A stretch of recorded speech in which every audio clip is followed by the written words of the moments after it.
My name's David Howell. I'm the campus pastor. This morning, we're in a series. It's about identity, staying awake in the moment, staying awake, knowing what your identity is. This morning, I want to talk to you about King David. We're going to talk about King. Before I do that, this is one of my favorite parts. When I was a youth pastor, there's a lot of times we have what we call Cliff Notes. That's because a lot of the students that came in, they didn't know everything that was going on prior to a story. So I'm going to bring you kind of a Cliff Notes version until we get to where King David is anointed king. And so the people of Israel, the Israelites, they didn't have a king. They had a leader, which was Samuel. Samuel was the prophet.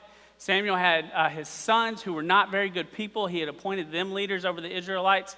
They were not good people. So the elders came to Samuel and they said, "We want a king." And Samuel was like, "You don't want a king." And they said, "No, really, we want a king." And so Samuel gets offended. He goes to God and he's like, "God, they want a king." God's like, "Chill out. They're not rejecting you. They're rejecting me. They want a king because they have other gods besides me. That's why they want this. Go back and tell them that if they have a king, then everything he's going to take from them, how bad it's going to be." Samuel goes back to the elders. He was like, "You don't want a king because if you have a king, all of your sons will have to go serve in the army. You'll have to pay taxes. You'll have to bring all this to the king. His land will now, or your land will now be his land. Your women will have to serve in the kingdom. You don't want it." And the elders say, "No, we want a king." So the people wanted a king, so they got a king. I think that's fitful for this week. The people wanted a king in America. We have a king. That king that they anointed was Saul. Saul was anointed king at the age of 30. He would serve for 42 years. It says that he was anointed by Samuel. He poured out his cup. He anoints him. Samuel's blessed. He begins to prophesy. He is a good king. But what happens is Saul falls into sin, ends up not obeying God. God tells him to do something. He doesn't do all of it. He just does part of it. That's a sermon in itself for your kids. When you tell them to do something, they just halfway do it. Because Saul only does half of it, God ends up rejecting Saul as the king over the Israelites. When he rejects him, he then lifts off the Spirit of the Lord that was on Saul's life, and then a tormenting spirit, evil spirits fell upon Saul, and he would be tormented from that point forward. All this is in the earlier chapters of 1 Samuel. I believe it was 1 Samuel 15 when he lifts the anointing off of Saul. But actually, Saul served 42 years, so this was actually about 30 years after he was originally anointed. So, that brings us to now. In 1 Samuel verse 16, or 1 Samuel chapter 16 verse 1, now Samuel is, he's grieving because he's lost Saul. He knows that Saul no longer is walking with the Lord. In verse 1 it says, "The Lord said to Samuel, 'How long will you mourn for Saul, since I have rejected him as the king over Israel? Fill your horn with oil and be on your way. I am sending you to Jesse of Bethlehem. I have chosen one of his sons to be king.'" So he sends him to Jesse, he sends him to Bethlehem. Samuel now travels to the city of Bethlehem. He takes an offering, he takes a sacrifice. He's going to perform a sacrifice because he knows if he travels to Bethlehem and Saul knows that he's going there to anoint a new king, he knows that he will be killed. So he goes into Bethlehem, he comes to Jesse. Jesse then brings out all of his sons. Samuel sees the oldest son, who was Eliab. And he sees him, he's super handsome, he's tall, dark, and handsome. He comes walking out. Samuel thinks to himself, surely that's him. God says, "Be quiet, Samuel. You don't know what you're looking for. You're looking at the outward appearance, but I look at the inward. I look at the heart." So Samuel gets quiet. First son, not him. Second son, not him. Third, fourth, fifth, sixth, 7 sons of Jesse come before Samuel to be the next king. And Samuel's like, "I know that the Lord sent me here. I know that the king is one of Jesse's sons, but why is God not speaking to me?" And so finally he gets smart. He looks at Jesse and says, "Do you have any other boys? Because it's none of these." And Jesse's like, "Yeah, we got the run of the litter. He's number 8. He's out in the field. He's a shepherd. You don't want him."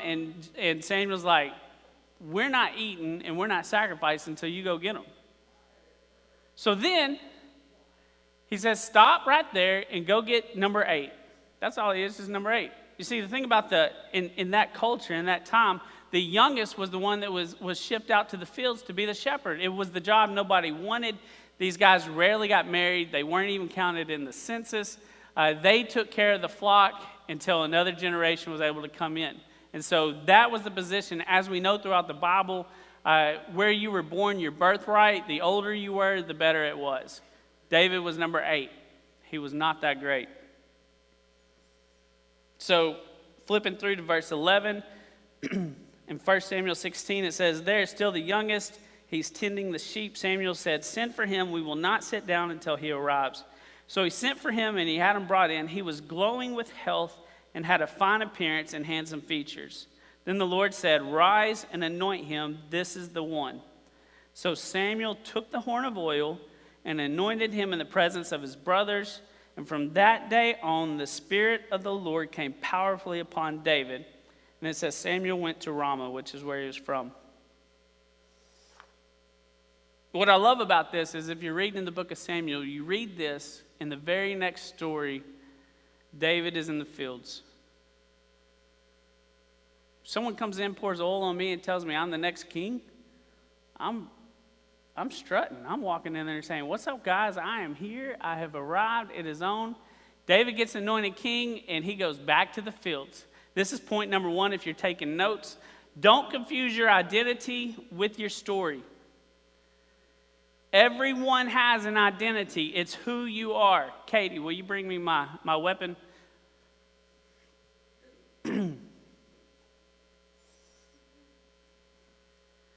Somebody asked me about this. I said, if somebody gets tired, we'll take them out. We'll wake them up. None of the elders are here today, so I have a little more freedom.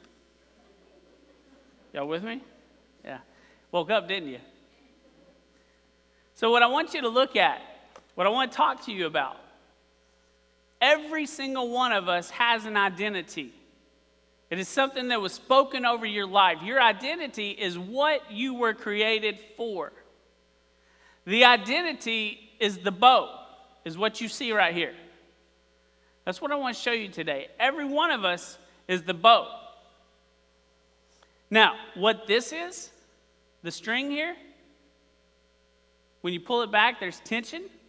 What this is your story. Your story is intertwined into your identity. But your story is not your identity. Amen? Your story, if you were like me, your story might be went to college, met a cute girl, got married, had 6 kids, worked in finance, went to work in the church. Parents got divorced when I was 10, alcoholic father. My story is not my identity. But we hold on to that and we walk around, and so many of us will take our story, drug addiction, alcoholism, porn addiction, divorced, and we take that and we start to live with that as our identity. But that's not what we were created for. That's simply what makes us.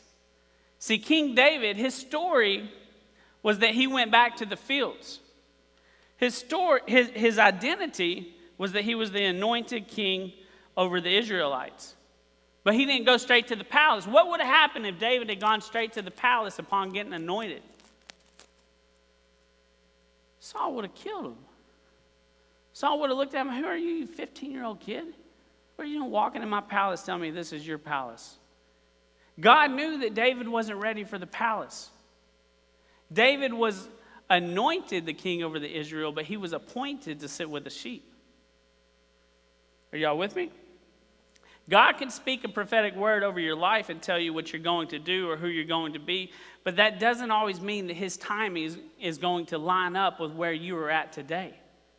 There were prophetic words that were spoken over me when I was 7 and when I was 18 and 32, and I remember thinking, "God, what's the deal? Did you change your mind about me?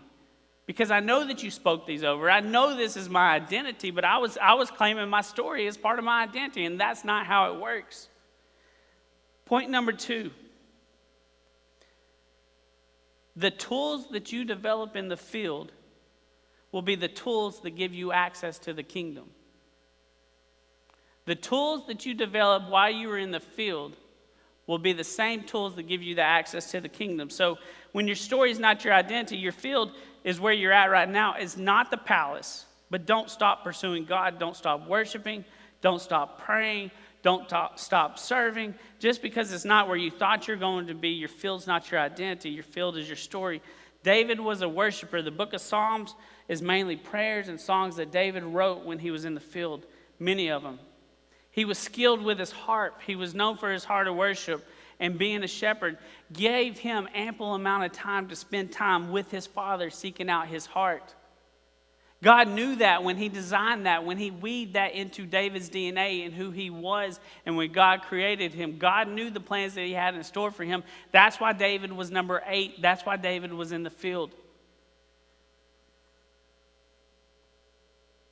It was sown into his DNA before he was even created that he would be in the fields, because that was his story. It gave him access to the kingdom. In 1 Samuel 17, it says, as I mentioned, Saul had tormenting spirits. He had evil spirits that would come upon him from time to time. They needed some release. They needed some freedom from this. And there was rumors about a young man who was the son of Jesse in Bethlehem who had a heart for worship. And when he worshiped, the kingdom of God fell upon him. And so Saul's like, go get him. So they bring David into the palace. It was the tools that he developed, the weapons that he developed in the field that gave him access to the kingdom. David didn't go knock on the palace and say, hey, this is my place. No, they brought him there because of what God had sown into his life. What tools are you developing right now that will one day give you access to the kingdom? Are you just sitting in the field stuck? I've done it, waiting on your chance. Or are you pursuing God to sharpen your skills because you know that the field you're standing in, you're stuck? Smelly sheep, the mud, the struggles, it's not your identity. It's just your story for where you're at right now. It talks about the bears and the lions. It wasn't just one bear and one lion. It talks about the bears and the lions would come and attack the flock. David didn't run away from this. He ran after them. He knew who he was. He knew his identity. And he knew that this bear, this lion were just part of the story. It wasn't who he was. He knew that these were his father's flock, and he was called to protect that flock, and that involved chasing down these bears and these lions. He didn't sit back and wait. He didn't run back to town. It said he ran after them. He pursued them, and he would club them. And when they turned on him, he would grab them by the beard, and he would club them to death. He was present. He was alert to what was happening in his field. He wasn't just sitting there waiting, saying, all right, one day I'm going to the palace. No, he was honing his skills. Whether you're a teacher, whether you're a preacher, a parent, a spouse, a child, a drug addict, porn addict, alcoholic, realtor, worship leader, campus pastor, none of these are your identity. Every one of these are simply part of your story. They are your field. They are where you were called to sharpen the tools of your trade, to carry out who you were called to be in the palace. Now I'm going to fast forward real quick. David is now in the fields. He's back in the fields working. David was between the ages of 10 and 15 when he was anointed the king of Israel. And then it says there was about 10 years between that time and when he actually became the king over the Israelites. He first became the king over Judah before the Israelites. But it's about 10 years of him being in the field and serving. He would go from the fields to the palace. He would go back and forth. David's in the fields. His father sends him with supplies to his older brothers. They're battling the Philistines. They've been in a standoff for 40 days. You got the Philistines on one hill and the Israelites on the other. And for 40 days they battled. Now the battle in this time, this is kind of funny. They would come out twice a day, and the Israelites would all line up right here, and the Philistines would all line up right here. They were on two hills every day for 40 days. And they would form their battle lines. And then there was this giant named Goliath who was from Gath. And it says he stood 9.5 feet tall. His armor weighed 125 pounds. And he would come out and he would taunt the Israelites twice a day.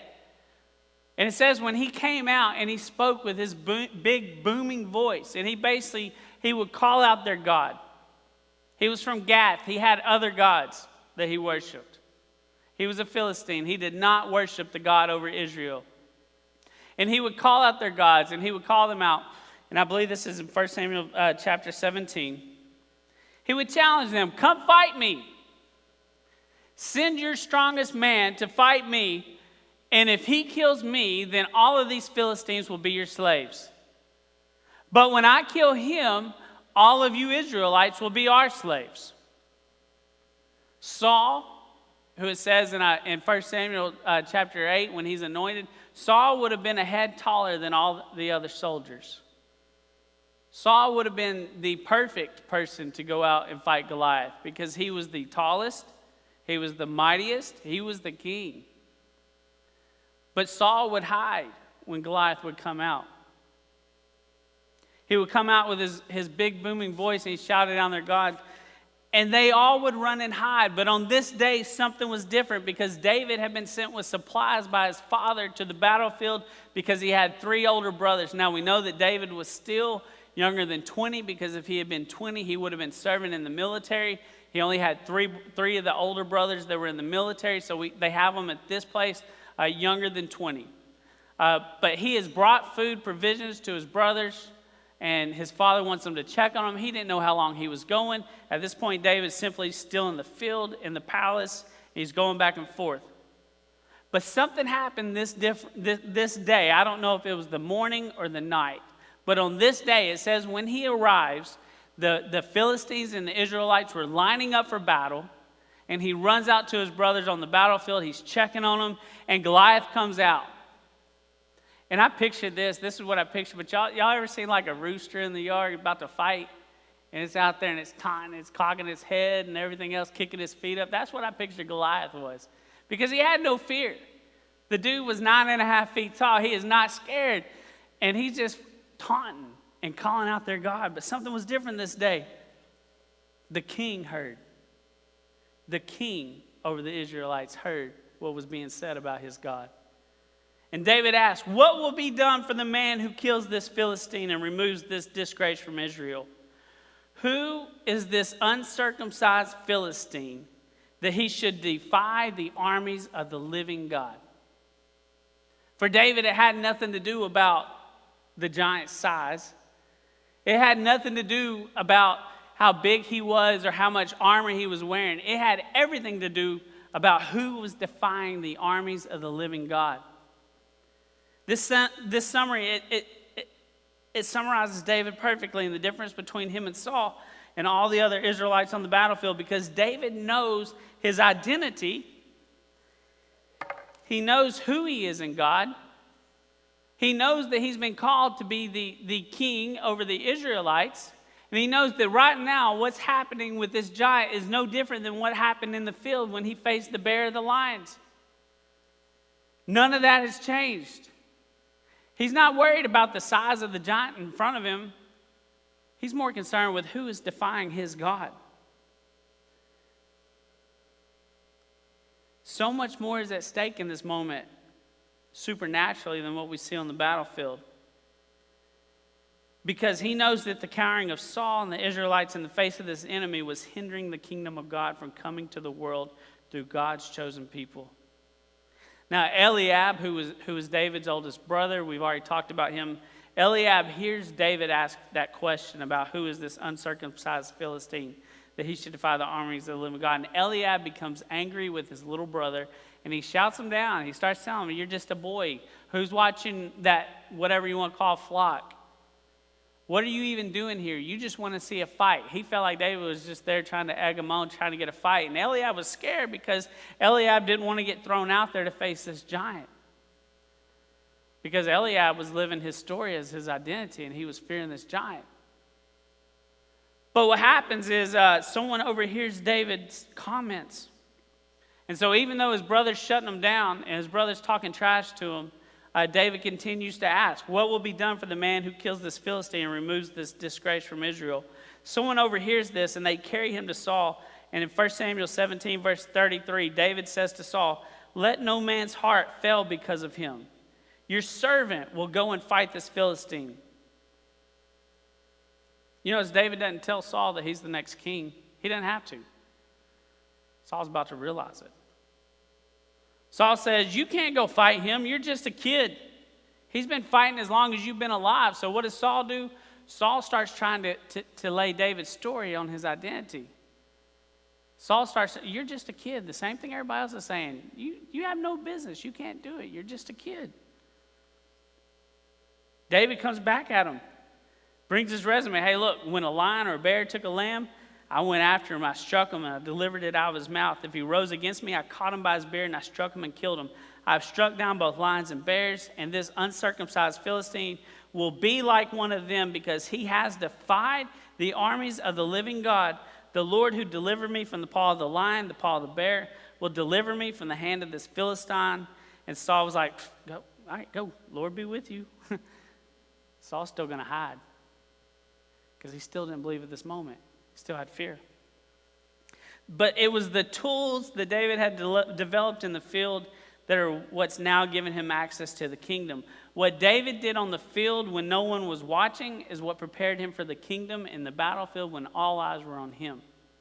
Let me just say this. What you do when no one is watching is what will prepare you for when everybody has their eyes on what you're doing. Amen? Saul, just like David's brother, was using his story. They were calling it his circumstances, but David saw something bigger. He never lost sight of his identity. The Lord will do all the conquering, and all he had to do was fight. He knew when he went after that bear and the lion that the Lord would do the conquering, because David knew his identity. All he had to do was fight and be obedient.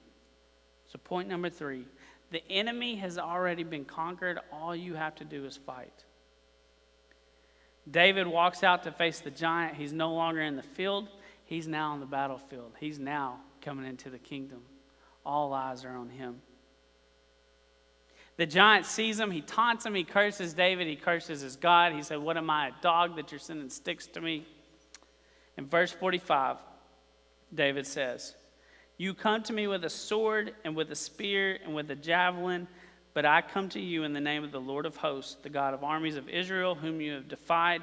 This day the Lord will deliver you into my hand. I will strike you down and cut off your head, and I will give you I will give the dead bodies of the host to the Philistines this day, to the birds of the air, and to the wild beasts of the earth, that all the earth may know that there is a God in Israel, and that all in this assembly may know the Lord saves not with a sword and a spear, for the battle of the Lord is the Lord's, and he will give you into our hand. So when we're facing things, and all we see are what the world sees, the sword and the spear, and he says, no, it's not what I'm coming at you. I'm coming at you in the name of God our Father, who is greater than all of that. And I will be delivered today. The giant gets up. He heads to the battle line. What I love about this is David had picked up 5 stones. You know, they tried to throw all their armor on David, and David was like, I don't need that. That's not me. This is who I am. I know where I'm at. See, David picks up 5 stones. They were smooth. David didn't know which stone it would be.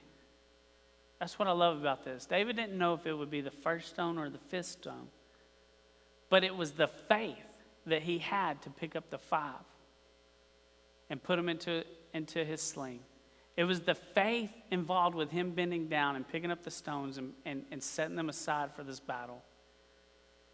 He chose the stones in faith. All he knew was that his God would conquer, and all he knew was his identity. He knew the outcome. Now, I believe there's some people in this room, you know your identity, you know the outcome, but you just need to bend down and pick up the stones that have been given to you, because that's what the faith is. When the world says you're just a kid, you're just a boy, this is impossible, but you have to be saying, no, I'm chosen. This happened to me in my Father's house. This is what the Lord says about me. This is who I am in Christ. I don't care what the world calls me. I don't care how they define me. I don't care what label they might want to put on me, because that is just my story. That is not my identity. Because this is your purpose. And so what happens, the stones were the purpose. Because you had a threat to the kingdom of God, the God over Israel. And when God lines everything up, and now he's got the king of the Israelites in his identity, and he knows who he is. And he's been tested in the fields, He smelled like sheep when he wanted to be smelling like the oil. And he has a story and all the tools that he developed in the fields. And then what happens when you bring the purpose into the picture?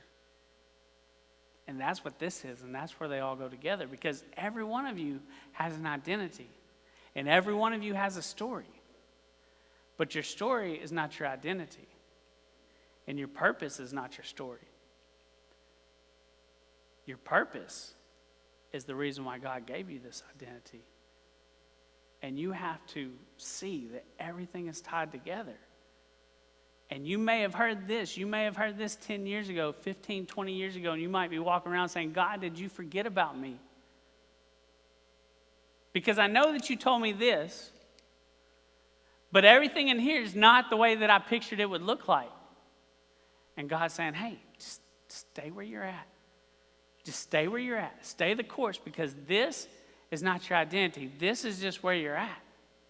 Because there's going to be a day that I'm going to put this into your sling, and you don't know if it's the first one or the fifth one. But it's coming. And when it comes, giants are going to fall that are in your path. And when it comes, all eyes are going to be on you. And when it comes, the world can't define what's happening. But you will know that this is who you were created to be, and this is what I'm giving you. And what I love about this story is because David, he throws the first stone, and you know that the kids' coloring books, this is what I love, and I'm going to do this one day. The kids' coloring books, they make it look all, happy and polite. You see David, he's got his sling, and you see the big Goliath standing there. And then that's it. And you read the story, and it's great, and then you see Goliath dead. But no, when David slings the stone at Goliath, it hits him in the forehead, and it sinks into his forehead, and he crumbles to the ground. But it doesn't stop there, because now David's going to run after it. He's going to pursue. He done told him right here, hey, I will cut off your head. This day the Lord will deliver you into my hands. I will strike you down, and I'm going to cut off your head. And so David slings the stone. It strikes the giant. The giant falls. David runs to Goliath. He stands over him. He pulls out Goliath's sword. Picture a little boy with this big old sword. He picks him up by the hair. Oh, we're getting R-rated. We're getting R-rated here. And he begins to just saw off the head of the giant, because it's his. This is his victory. This is the Lord's victory. He saws through his head with the sword, Goliath's sword. And then he picks up the head. And he goes back to Saul. Saul's hiding in the back because Saul was bigger. He should have been up here doing this. He was the king. He walks up to Saul, and he's like, is this the guy that's been picking on you? Is this? This is who's been talking trash to you for 40 days? This is the guy right here. Because we know what my God can do. And he's got the head of his giant, and he's holding it up. And he's like, is this really what we've been hiding from?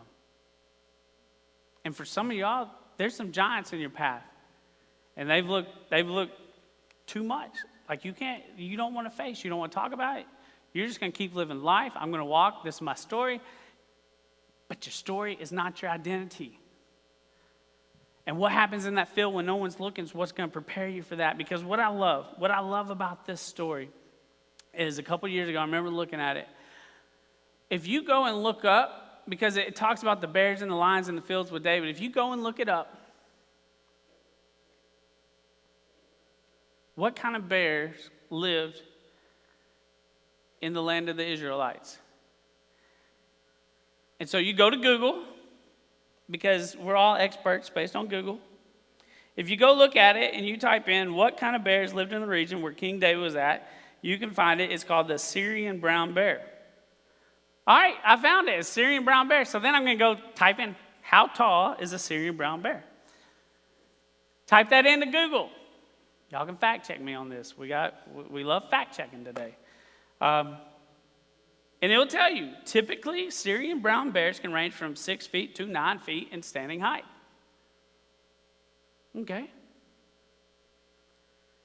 Then you go back to Google, how tall or what kind of lion lived in the land of David way back 2,000, 3,000 years ago. And you go look it up, and the type of lions that comes back on Google, Asiatic lions. And then, all right, so now we know what kind of lion it was that David killed. Now we're going to go check, how tall are Asiatic lions? It comes back 2.92 meters. Okay, I don't know how tall that is, so I have to go back to Google. How tall is 2.92 meters? Comes back 9.58 feet. So the bear and the lion that David had killed in the field when nobody's looking were 9.5 feet. That giant wasn't nothing to him because he was prepared in the fields for when nobody was watching, for when all eyes were on him. So what you're facing today in your story, what you're facing today in your fields, when you feel like you need to be in the palace but you're not, you're in the smelly, mud-infested field, what you're facing there, that's what's preparing you for that giant. So it's all how we walk through this field today. Amen? And I've been in the fields. I'm in the field now. We all are. But it's how I handle today, it's how I walk through this and where my face at today that's going to develop me and sharpen me and prepare me for my day in the palace when all eyes are on me. Amen? So I just want to encourage y'all today, don't take what the world tells you as your identity. That is not your identity. That is simply your story. I want to encourage you today, don't get discouraged when you're in the field. Stay awake to your identity. Stay alert. Write it down. Ask God, God, how do you see me? God, where do you see me at? Because I guarantee you what he tells you is a whole heck of a lot more important than how many likes you get on social media. But that's the culture where we're at today. And that's not what we're called to be.